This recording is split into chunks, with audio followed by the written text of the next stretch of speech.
በቀይ ባህር አካባቢ ካሉት አገሮች ውስጥ ጎላ ያለ ሚና አለው። የኢትዮጵያ ባህር ኃይል መኖር ቀይ ባህርን እጅግ ሰላማዊ ባህር አድርጎት ነበር። ፍቺው ያለ አግባብ በሁለታችን መሀል የተካሄደው ብዙ ኢንቨስትመንት ነው የተደረገው፣ ብዙ ክሬኖች፣ ብዙ ማሽነሪ ነው የገባው።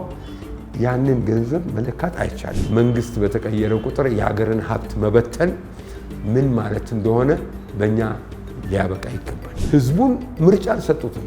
ለአንተ ጓዳ አከራይተው እነሱ ሳሎን እየኖሩ አንተ ስትወጣ ስትገባ ያለውን ስሜት ታውቃለህ አይደል? እንደሰማል።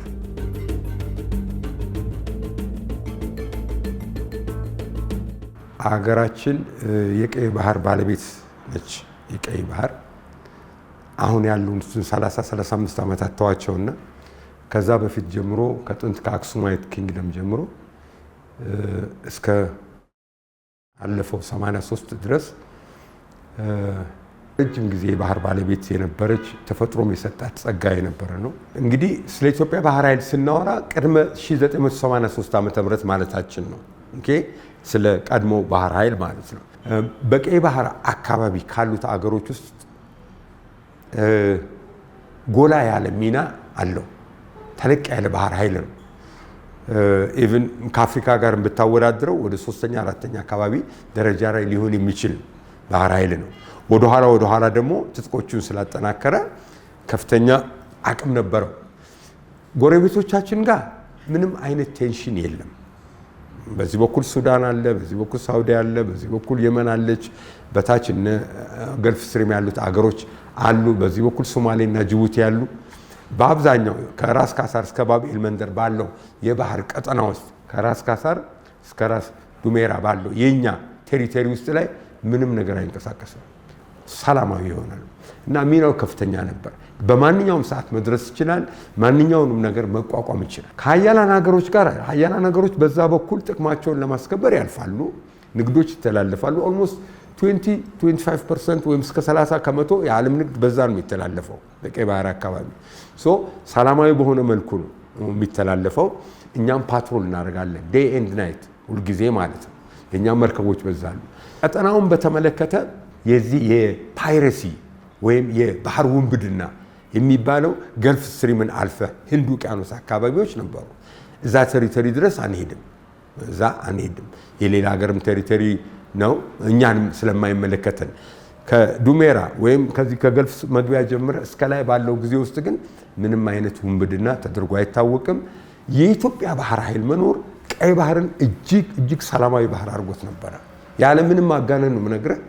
በጣም ሰላማዊ የሆነ ባህር፣ በሰላም መርከቦች የሚንቀሳቀሱበት፣ የሚወጡበት፣ የሚገቡበት ህንድ ውቅያኖስ ላይ አልፎ ይከሰት ነበር ብያለሁ። አልፎ ግን እዚህ ውስጥ ጋር ግን ምንም ነገር የለም። ያውቃሉ ደግሞ ከባህር ኃይሉ ከፈረሰ በኋላ ሌላ ታሪክ ነው የተፈጠረው። አብሶሉትሊ ሌላ ታሪክ። ምን ማለት ነው? ኢትዮጵያ ወጣች፣ ከዛ ላንድ ሎክድ ሆነች። ኤርትራ የኢኮኖሚ አቅም የላትም፣ የባህር ኃይል አቅምም የላትም። በእርግጥ መርከቦቻችን የተወሰኑትን ወስዳለች። የነበረው መንግስት በሶስት አቅጣጫ የተበተኑትን ግማሹን ሸጧቸዋል፣ ግማሹን አግራው እንዲሆኑ አሉ፣ ግማሹ ለኤርትራ መንግስት፣ ለተወሰኑ ለጅቡቲም ለየመንም ዋትሶቨር ብቻ ሰጥቷቸዋል። ያንን ታሪክ ሌላ ታሪክ ነው እና በዛ ደረጃ ላይ ሰላማዊ ሲቹዌሽን አልነበረም። ከየመን ጋር ጦርነት ከፍታለች፣ ከሱዳን ጋር እንደዚህ የመሳሰሉት። ምንድነው እየሆነ የነበረው? በዛ ዙሪያ ያልተረጋጋ ሲቹዌሽን የተፈጠረው። የመን ውስጥ ግጭት ተፈጠረ። በሶማሊያ ውስጥ ያለው ሲቹዌሽን እንደምታውቁት ነው። ባህሩ የወንበዴዎች መንቀሳቀሻ ነው የሆነው። ይሄን ነው የሚመስለውና የኢትዮጵያ ባህር ኃይል ከፈረሰ በኋላ የቀይ ባህር ሲቹዌሽን እጅግ አደገኛ ወደሆነ ሁኔታ ነው እየተቀየረ ያለው። ዛሬ ያው ይጨፍሩበታል፣ ይተኩሱበታል፣ ትልቅ ሚና ይኖራታል። አንደኛ ከኤርትራ በብዙ እጥፍ የኢኮኖሚ ፓወር አላት፣ በብዙ እጥፍ የሰው ኃይል አላት፣ በብዙ እጥፍ የሚሊተሪ ፓወር አላት። ቀይ ባህርን ለመቆጣጠር በሁለት ኮንሴፕት ትቆጣጠረዋለህ። የመጀመሪያው መሬት ላይ ሆነ መቆጣጠር ትችላለህ። ሁለተኛው ደግሞ ባህር ላይ ሆነ መቆጣጠር ትችላለህ። አይ ቲንክ ከ60 እስከ 70 በጣም ሰፊ የተባለው ሜቢ አይ ዶንት ኖ 100 ወይም 80 ኪሎ ሜትር ቢሆን ነው ዊድዙ which is ለሚሳይል ሬንጅ በጣም ቅርብ የሆነ ማለት ነው። ባህሩን በፈለከው አቅጣጫ ትቆጣጠረዋለህ። አይደለም ኔቪህን ዲፕሎይ አድርገህ። ኢትዮጵያ ወደ ቀይ ባህር መመለሷ አንደኛ ናቹራል ነው፣ ተፈጥሯዊ ነው። መሆን ያለበት ያለ አግባብ ነው ፍቺ የተፈጸመው ብዬ አስባለሁ። እንደ አንድ ወታደር እንደ አንድ ኢትዮጵያዊ ሳስበው ፍቺው ያለ አግባብ ነው በሁለታችን መሀል የተካሄደው። በጠመንጃ ነው የሆነው። እንገባህ እቺ ሀገር ወደዛ ብትመለስ ብዙ ነገሮች ይለወጣሉ። ፖሊሲያችን በጣም ግሩም ነው። ከጎረቤቶቻችን ጋር የመኖር ፖሊሲ ጥሩ ነው። ጎረቤቶቻችንን የሚያስቀድም ነው። ቅርብ ያሉት የመኖች ናቸው። በዚህ በኩል ጅቡቲ ነው ያለችው፣ ከላይ ወጣ ወጥተን ሱዳን ነው ያለችው፣ እዚሁ ኤርትራም ጋር ሰላማዊ የሆነ ግንኙነት ሊኖር ይችላል። እንኳን አንድ ሀገር ህዝብ ከዚያ የበለጠ ወደ አንድ መምጣት እንችላለን እኮ። ስለዚህ የኢትዮጵያ ወደ ቀይ ባህር መመለስ ብዙ ጠቀሜታ አለው፣ ብዙ ጠቀሜታ አለው።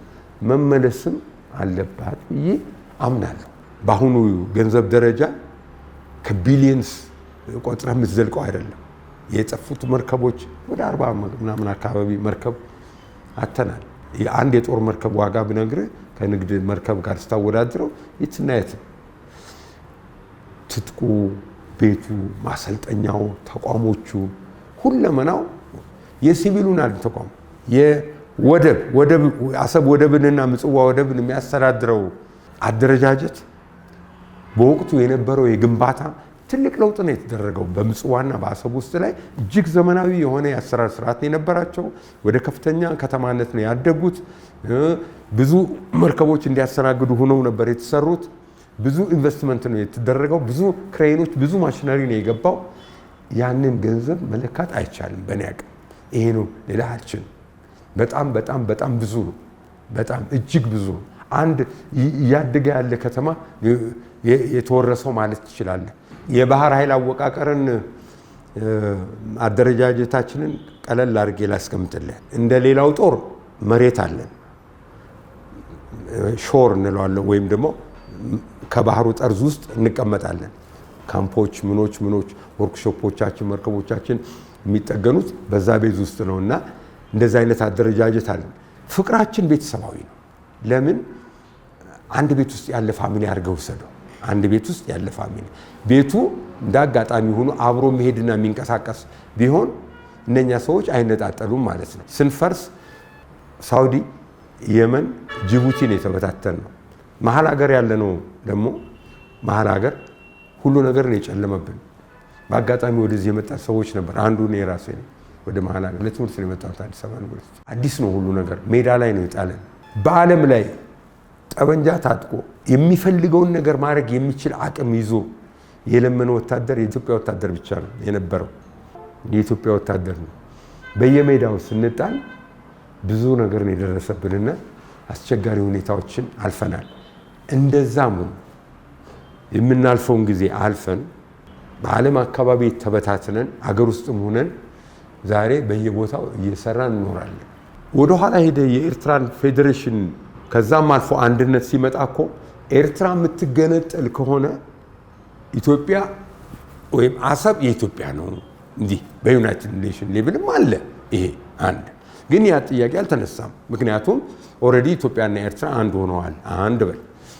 ሁለተኛው ምንድን ነው ያስገነጠላቸው የሚለው ጥያቄ እንደ ፖለቲካል አናሊሲስ ወታደር ብዙም እዛ ውስጥ ላይ ባልገባ፣ ግን በወቅቱ እንደነበረ ሰው እና አሁንም እንደሚሰማኝ እንደ ማንኛውም የሀገሪቱ ዜጋ ግን አስተያየቴን መስጠት እችላለሁ። እንዴት ነው በጠበንጃ አሸነፉ? ህዝቡን ምርጫ አልሰጡትም። ምርጫ ያልሰጡበት ዋናው ምክንያት የሚፈልጉት ዓላማ የሌላን ዓላማ የማሳካት ሂደት። ኦኬ ያ እስከሆነ ድረስ እንዴት ነው ማንኛውም ሰው ቀለል አድርገህ ተብሎ ባርነት ይሻላል ነፃነት፣ ከአባት እንኳ አባት ባርነት ይሻላል ነፃነት ቢል እኮ ነፃነት ብለህ ነው የምትሄደው። ብዙ ስራዎች አልተሰሩ። ስለዚህ ኤርትራ በወቅቱ የራሱ አስተዳደር ነበራት፣ ራስ ገዝ ነበረ አሰብ። ኢትዮጵያ እንደ ቅኝ ግዛት አድርጋ ቆጥራ ከሆነ ግዛቷን ይዛ ነበር መሄድ የሚገባት። ሎጂካል በሆነ ኮንሴፕት እስከ ዙላቤ ምጽዋ ድረስ ያለው ግዛት የአፋር ግዛት የአሰብ ራስ ገዝ ነው የሚባለው። ዋና ከተማው አሰብ ሆኖ ማለት ነው። ማነው ወያኔም አይ አገር ተቀብሎ አገር ለማስተዳደር ይሄ እኮ የኛ ጉዳይ ነው፣ በዚህ ጉዳይ ላይ ካልተስማማን እንደራደር የሚል ጥያቄ ማንሳት ትቶ በጣም የሚያሳዝነው። እኔ ያኔ አላመንኩም ነበር። ተስፋ የቆረጥኩት በ90 ዓመተ ምህረት በተካሄደው ጦርነት ነው። ኢትዮጵያ ቀይ ባህር የምታገኝ ድሮም የራሷ ነው ብያለሁ። እንደ አቋም ያዘው ይሄንና መብቴ ነው እንደ አንድ ግለሰብ ለዛም መሞት ዝግጁ ነኝ አስፈላጊ ከሆነ። ያ ባህር ከተመለሰ አንድ ፒውርሊ ኢኮኖሚያችን ቡስት ያደርጋል። ሁለተኛ ሴኩሪቲያችን 100% ሴኩርድ ይሆናል።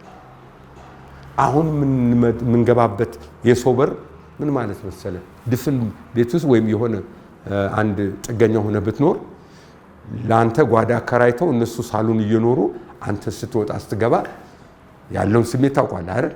እንደሰማል 100% ሴኩር እንሆናለን። የፈለግነው እናስገባለን፣ የፈለግነው እናስወጣለን። ሶስተኛ ባህራችን ውስጥ ያለውን ሀብት እንጠቀማለን። ባህራችን ላይ ያለውን። አራተኛ ዓለም አቀፍ ውቅያኖሶች ውስጥ ወጥተን እንደማንኛውም አገር ሀብት እንሻማለን ወይም እንካፈላለን ወይም እናገኛለን። አምስተኛ ዲፕሎማሲያችን ወይም የሀገርነት ተሰሚነታችን እጅግ ይጨምራል። ስለ ቀይ ባህር ማንሳት አይቻልም ነበር እኮ እዚች ሀገር ውስጥ ላይ። እንደ አንድ ግለሰብ መሪያችንን አፕሪሺየት አደርጋለሁ። ደፋር ነው፣ ጎበዝ ነው። አገሪቱን ትልቅ ቦታ ለማድረስ የሚደረግ ጥረት ይታያል። ይሄ መነሳቱ ዘገየ። ያኔ ያው ታፍነን ነው።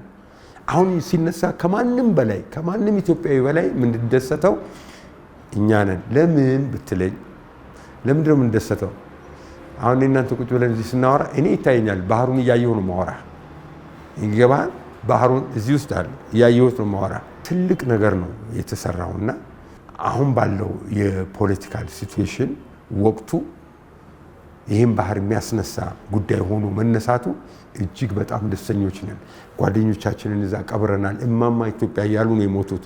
ጀነራሎቻችን እዛ ሽጉጣቸውን ጠጥተዋል ለዛ ቀይ ባህር። ጀነራል ተሾመን ማንሳት እኮ ይቻላል።